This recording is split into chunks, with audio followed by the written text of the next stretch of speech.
udrugu koja će se bavila volontiranjem, a uz potporu jednog regionalnog volonterskog centra. Šta to znači? Oni će se vrlo vjerojatno i brzo vratiti gradu Požegi. Oni jednostavno u ovom trenutku imaju problem logistike. I smatram da bi grad Požega, bez obzira što se oni nisu još obratili gradu, trebao donijeti ovakvu odluku, čisto da ti ljudi imaju argument da se nekom obrate. Naš donošenje ovakve odluke ništa ne košta.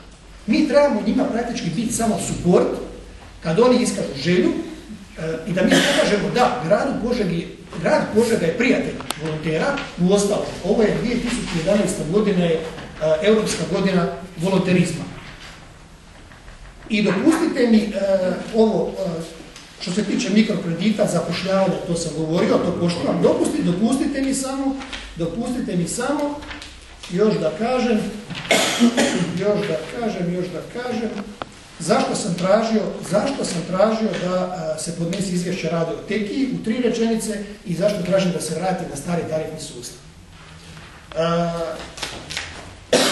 Ime da nema i drugih ljudi koji se navodno umanjivao iz Babinog Dvira, ali gradonačelnik zna da je danas bio u Tekiji održan sastanak, ne tako lijep, no međutim takvi sastanci su događani.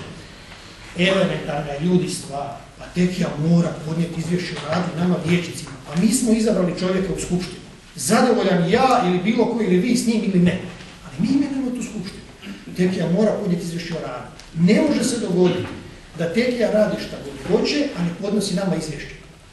Trebalo je podići cijenu usluge, ali ne na onakav način da se net snage kune po kilovat satu snage diže za 65,5%, bez da Tekija prije toga podnese izvješće o radu. Pogotovo sad imate situaciju da smanjujemo cijenu za 14%, a praktički ukupno, ako je trebalo ići povećanje, bilo je, ja sam računao, 12,5%.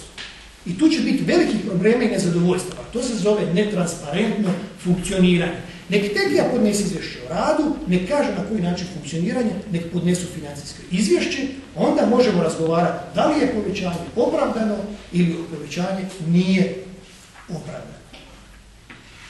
Hvala. Hvala vam.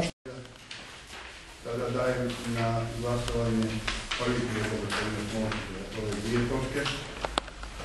Ko je za taj prijedlog? Ima li nešto protiv? Uzdržan? Dakle, taj prijedlog nije prošao.